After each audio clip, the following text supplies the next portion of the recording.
आपको संकेत देता है कि हमने किसी पे कब्जा नहीं किया।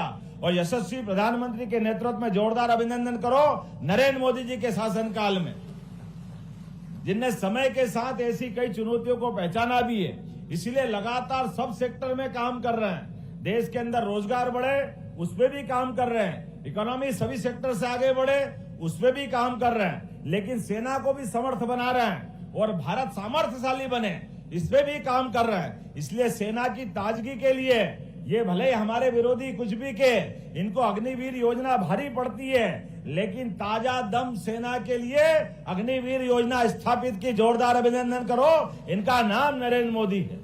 ये ईरान, इजराइल, ये युद्ध तो अब दिख रहे हैं, लेकिन भारत को सामर्थ्यशाली बनाने के लिए, हमारे देश के लोगों को जोड़ने के लिए, केवल कल्पना करो अगर नरेंद्र मोदी जी अग्निवीर योजना नहीं बनाते तो आप अपना आकलन करो कि क्या हालत होती भारत की। अंदाज आप लगा लो। कई कारणों से हमारी अपनी सैन्य क्षमता की लिमिटेड है, लेकिन फिर भी वो कितनी है, आपको एक आंकड़ा देना चाहूंगा।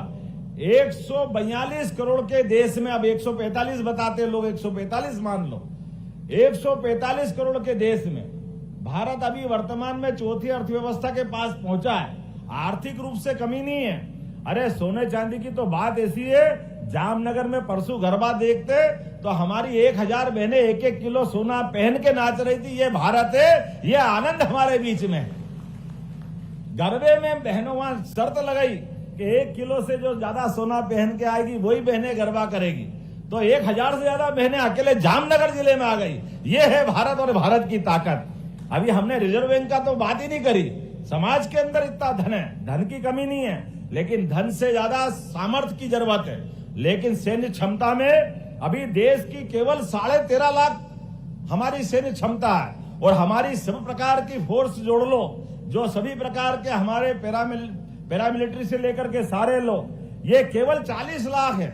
और आबादी कितनी है हमारी आबादी आप अंदाज लगा लो, और उसके उल्टे अगल बगल के इन देशों की हालत देखो, तो ये रेशो बहुत अंतर का है। लेकिन सेना अगर खड़ी करते हैं तो सेना पे खर्च भी होता है, वेतन से लेके सारी व्यवस्था तक, तो भारत सरकार को ये भी देखना पड़ता है, और संयुक्त राष्ट्र संघ की बाध्यता भी होती है। ऐसे में समान रूप से संतुलन बनाए रखने के लिए माननीय मोदी जी ने ये अग्निवीर योजना चालू करी। वाकई एक बार जोरदार तालियां बजाओ। ये दूरदृष्टि नेता का महत्व है, ये उनका विजन है। इस तरह से भारत को आगे बढ़ा रहा है। ऐसे कई बात मैं और कर सकता बहुत देर तक, लेकिन आज में मुझे यहां से भी, उज्जैन के अंदर भी सड़क मार्ग भी महंगा पड़ रहा है, तो यहां से हेलीकॉप्टर से अपने को कालिदास उद्यान पहुंचना पड़ रहा है, क्योंकि काम ज्यादा है, समय की कीमत है। और हम तो वैसे भी कालों के काल महाकाल की नगरी है। महाकाल की नगरी अर्थात हरेक का समय नियत है, हर चीज का समय नियत है। हम में से जितने भी बैठे हैं सबका जन्म से लेकर मृत्यु तक का समय नियत है। ना कोई बढ़ा सकता है, ना कोई घटा सकता है, लेकिन अपने समय का सदुपयोग करते हुए हम अपनी सनातन संस्कृति को लगातार बढ़ाते रहे, इस बात की अपेक्षा है। मेरी अपनी ओर से दशहरे के पावन पर्व पर आप सबको शुभकामनाएं।